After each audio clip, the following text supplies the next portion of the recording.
አርዕስተ ዜና። በላይ አርማጮ ወረዳ በቅማንት ልማት ማህበርና የህዝብ ተሳትፎ የተገነባው የመማሪያ ክፍል ተመርቆ ለአገልግሎት ክፍት መሆኑ ተገለጸ።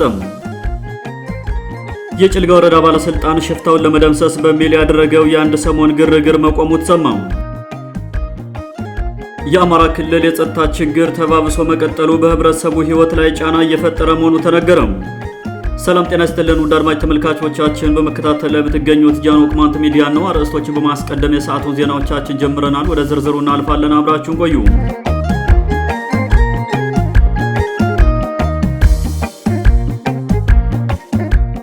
በላይ አርማጮ ወረዳ በቅማንት ልማት ማህበርና የህዝብ ተሳትፎ የተገነባው የመማሪያ ክፍል ተመርቆ ለአገልግሎት ክፍት መሆኑ ተገለጸ።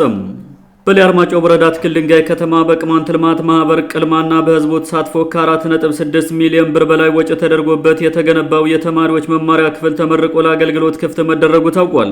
የግንባታ ወጪ 70% በቅማንት ልማት ማህበር፣ 30% ደግሞ በህዝቡ ተሳትፎ ተሸፍኖ ደረጃውን የጠበቀ ባለ አንድ ብሎክ 4 የመማሪያ ክፍሎች ያሉት ህንፃ ተገንብቶ መመረቁን የወረዳው ኮሚኒኬሽን ዘግቧል።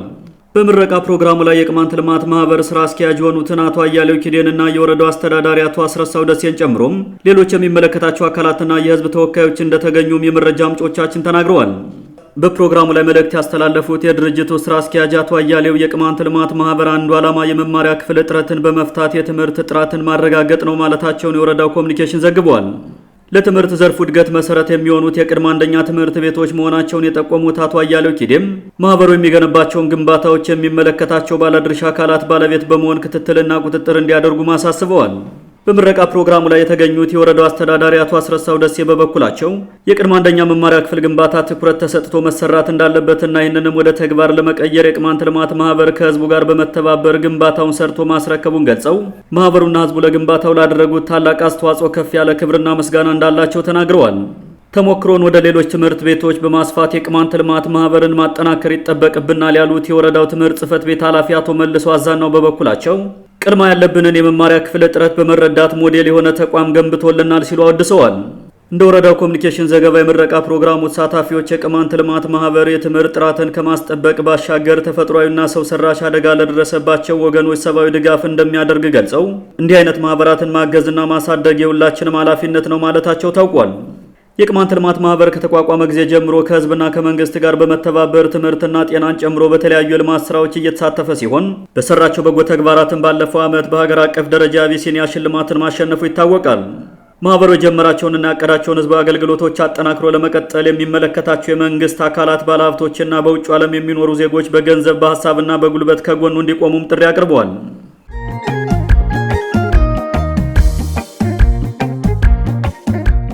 የጭልጋ ወረዳ ባለስልጣን ሽፍታን ለመደምሰስ በሚል ያደረገው የአንድ ሰሞን ግርግር መቆሙ ተሰማ።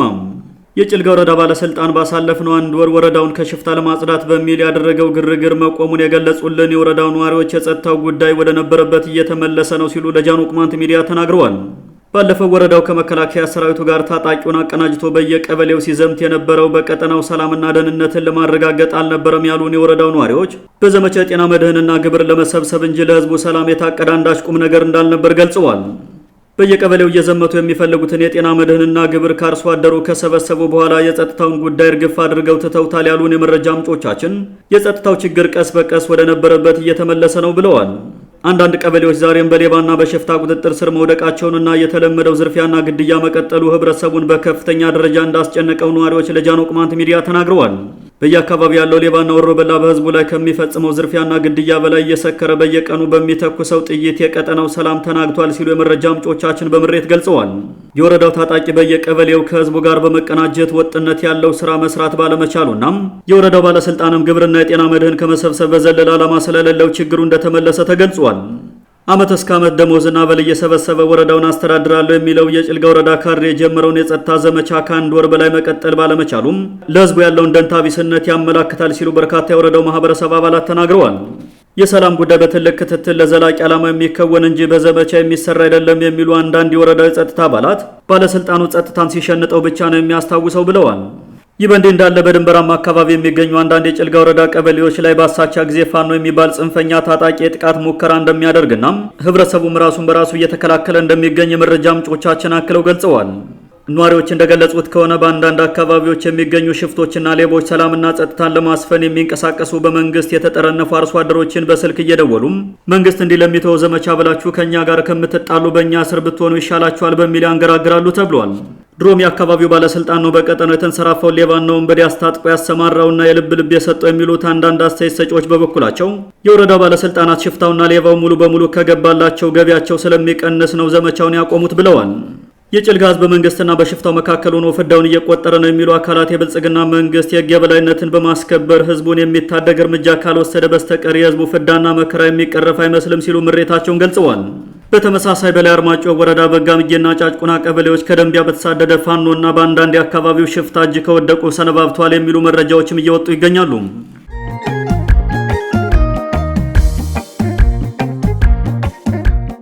የአማራ ክልል የጸጥታ ችግር ተባብሶ መቀጠሉ በህብረተሰቡ ህይወት ላይ ጫና እየፈጠረ መሆኑ ተነገረም። ከሰሞኑ በክልሉ ተሰማርቶ ከነበረው የመከላከያ ሰራዊት መካከል አብዛኛው ኃይል ክልሉን ለቆ መውጣቱን ተከትሎ በየጫካው አደፍጦ የነበረው የፋኖ ታጣቂ የተለያዩ ከተሞችን በቁጥጥር ስር ውሏል። በተለይም ደቡብ ጎንደር በተባለው ዞን ውስጥ የሚገኙ አብዛኛው ወረዳዎችና ከተሞች በፋኖ ታጣቂ ስር መውደቃቸውን የመንግስት አካላት ሳይቀሩ ገልጸዋል። የዞን ዋና ከተማ የሆነችው ደብረ ታቦር ከትላንት ረፋድ ጀምሮ በፋኖ ታጣቂዎች ቁጥጥር ስር መውደቋ የታወቀ ሲሆን በሂደቱ በርካታ ሰብአዊና ቁሳዊ ጉዳቶች ተስተናግደዋል። የደብረ ታቦር ከተማ ኮሚኒኬሽን በፌስቡክ ገጹ በጻፈው መግለጫ ደብረ ታቦር ከተማን በቁጥጥሩ ያደረገው ፋኖ የተባለ ታጣቂም በርካታ የህዝብ መገልገያ ተቋማትንና የግለሰብ መኖሪያ ቤቶችን በእሳት እንዳወደመ ገልጿል። የአማራ ክልል ሰላምና ጸጥታ ቢሮ ትላንት ጉዳዩን አስመልክቶ ያወጣውን መግለጫ ከፌስቡክ ገጹ ያነሳው ቢሆንም ደብረ ታቦር ከተማ በፋኖ ቁጥጥር ስር መውደቋን ገልጾ ነበር። የመንግስት ሰራዊት አካባቢውን ለቆ መውጣቱን እንደ መልካም አጋጣሚ የተጠቀመው የፋኖ ታጣቂም በተቆጣጠራቸው የተለያዩ ከተሞችና ገጠሮች የብልጽግና ካድሬ ናቸው በተባሉ በርካታ ግለሰቦች ላይ ግድያ እርምጃ መውሰዱ ታውቋል። በየከተማው በፋኖ ታጣቂ በእሳት የወደሙ የግለሰብ ቤቶች የመንግስት ካድሬ መኖሪያ ቤቶች ናቸው የተባሉ መሆናቸውን የመረጃ ምንጮቻችን ገልጸዋል። በዚህ የሰሞኑ ግርግር የአካባቢው ማህበረሰብ ማህበራዊና ምጣኔ ሀብታዊ እንቅስቃሴ ክፉኛ ተጎድቷል የሚሉ ወገኖች ህብረተሰቡ ከቦታ ቦታ መንቀሳቀስና ገበያ መገብየት እንዳልቻለም ተናግረዋል።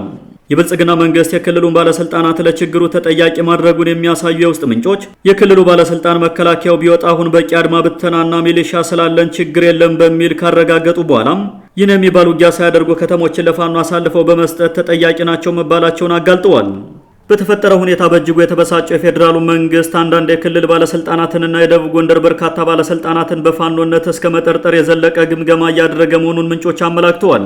አንዳንድ የፋርጣዊ ማፊያ ማህበር አባላት በበኩላቸው ደቡብ ጎንደር ፋኖን እጅ በማሰጠት ረገድ ከፍተኛ ሚና በመጫወቱና ባላቸው ጥላቻ ምክንያት ነው ሆን ብለው ደቡብ ጎንደርን የፋኖ ጥፋት ኢላማ ያደረጉት በማለት የክልሉን ባለስልጣናት ከሰዋል።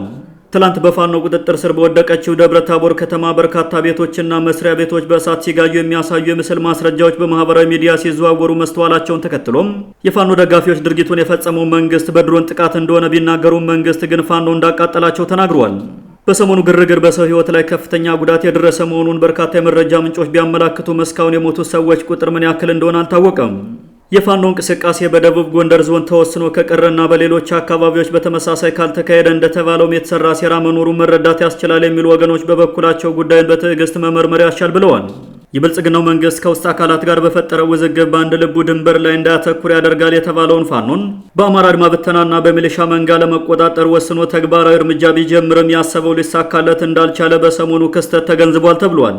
ባልተረጋገጠ መረጃ በትላንትናው ዕለት በፋኖ እጅ ወድቃለች የተባለችው ደብረ ታቦር ከተማ ዛሬ በመንግስት ታጣቂዎች ቁጥጥር ስር ውላለች የሚል ተባራሪ መረጃም እየወጣ ይገኛል።